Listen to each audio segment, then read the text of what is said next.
had grave misgivings about next day's confrontation between Tom and Gatsby. The last thing I'd want to do is witness something so emotionally charged and private. Yet, somehow, I can never say no to Jay Gatsby.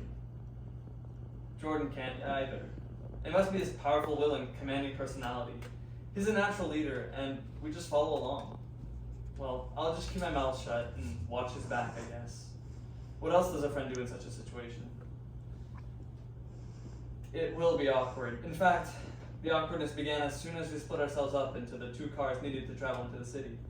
Tom simply had to try out Gatsby's sports car, and Gatsby simply had to drive a Daisy, so ended up with Tom, me, and Jordan squished together in the only row of Gatsby's sports car, with Tom driving like a madman, while Gatsby and Daisy followed behind in Tom's two-seater. Who knows what they talked about alone together. It sure was silent and uncomfortable in our car. Whose idea was this anyhow? It's hotter than blazes in here. You'd think a hotel like this would have portable fans or something. Tell the staff to open more windows. They're all open. Then send up an axe. The thing to do is to stop complaining about the heat. You make it 10 times worse by complaining about it. You know, I read somewhere that the sun's getting hotter every year, or something like that. Like the Earth's gonna go plunging into the sun one day. And I heard just quite the opposite. It's just an unusually hot summer. Yet you're always so cool, aren't you, Jay? Always so cool and collected. You resemble the advertisement of that man. You know that man, the way you're looking. I've ordered some crushed ice for us. And who brought the bourbon? Surely a hotel doesn't serve that. No, they don't. I brought some. It's supposed to be the finest on the East Coast. So I'm told. By the way, how did you like driving my car, old sport? Give you any trouble? I had to fill up for gas on my way. It's a good thing. You were almost out. But luckily I know a place on the way. Cost me $1.20 to fill it. Well, I can reimburse you if that's important. I just wanted to know what you thought of the car. She's a Spitfire, all right. I got her all the way up to 90.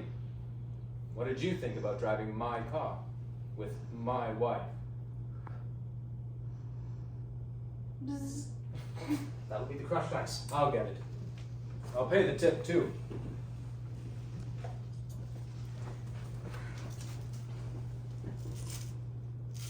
You know I love you. You forget there's a lady present. Why don't you kiss Nick too? I don't think so. Not just now. You must think I'm pretty stupid, Mr. Oxford man. And what do you mean by that? I've been doing some quiet investigating about Mr. Gatsby. You never went to Oxford, Mr. Nobody? Why, yes, I did. Nah. I checked. No Gatsby graduated from Oxford so far this century. Well, I didn't graduate. I only went for 5 months. It was an opportunity they gave to some of the officers after the armistice. We could go to any of the universities we wanted in Europe or France. If we wanted to, well, I chose Oxford. But it turns out it was just not for me. Maybe. But there are some other shady things about you. All right, then. Let's have it out. Why don't you open the whiskey, Tom? I'll make you a mint julep. We'll get to the booze. I want to ask Mr. Gatsby a straightforward question first. We'll go on. What kind of a row are you trying to cause in my house anyhow? He isn't causing a row. You're causing the row. Now, please have a little self-control. Self-control? I suppose I should just shut my mouth and stand back while this Mr. Nobody from nowhere steals my wife? Oh yes. I know. I know all about it. Well, I've got something to tell you, old sport. Please, let's not do this here, please. Let's all go home. Why don't we all go home? No. I want to hear what Mr. Gatsby has to tell me first. It's this. Your wife doesn't love you.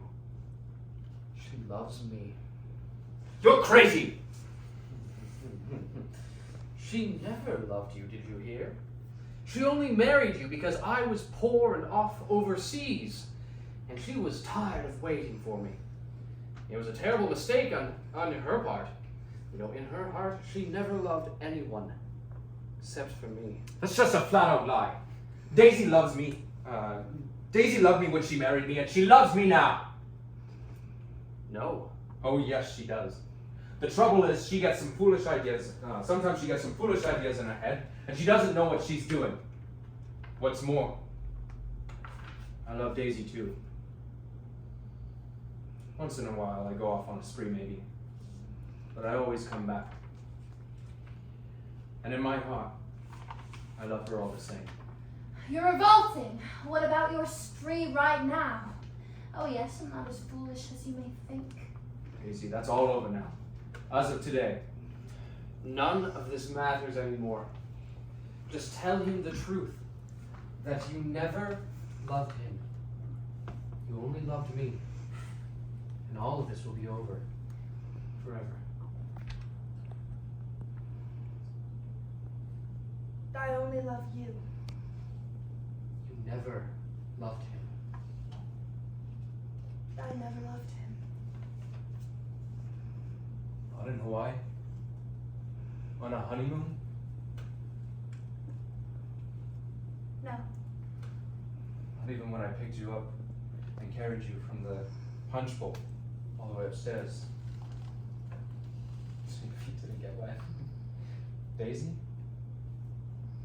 Tell him you only love me. Oh, Jay, you want too much. I love you now, isn't that enough? I can't help what's past. I did love him once, but I love you too. Loved me. No, even that's a lie. She didn't know that you were alive even when you were off in Europe. Why? There are things between Daisy and me that you could never understand. Things that neither of us can ever forget.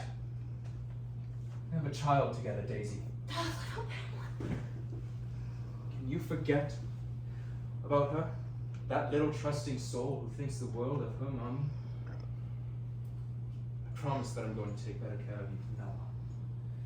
You're not going to take care of her at all. Daisy's leaving you. You're nuts! She's not leaving me for a common swindler and a bootlegger! What? And I can prove it. How do you think he made all his money? I found out what his little drugstores were. Him and this male Wolfsheim character bought up all these side street drugstores here and in Chicago and sold grain behind the counter. This was very profitable, wasn't it? This was just the first of your very many stunts. It's not like that anymore. Oh no? Now it's all just the better stuff, ain't it? Open the bag, Gatsby. Take a look. Recognize it? Old sport. Smuggled in from Canada, I bet. Yeah, I recognize the label. And I'll tell you, that's the finest whiskey available anywhere in the US. That's as may be. My guy got it at one of your storefront drugstores. All he had to do was ask. They're legitimate drugstores. Mainly. Sure. And I'm the Easter Bunny. You know, you've accomplished a lot of investigating in one morning. I have connections. It only took a few phone calls. Only now, he's into something big with this Wolfsheim that everyone's afraid to talk about. What is it, old sport? Gambling? Racketeering? None of your business. Please, Tom, I can't stand this anymore. You're right. This is over. You two start home. Daisy and Mr. Gatsby car, if you'd like. Go on. He won't annoy you. I think he realizes now that his presumptuous little flirtation is over. Come on, Daisy. Let's go. We can talk this over in the car. Go on, drive Daisy home, I don't care. I trust my wife now that she knows exactly who you are. Any of you two want this? No. Says it's the finest available. It's cheap rock guy to me. Come on, let's get going.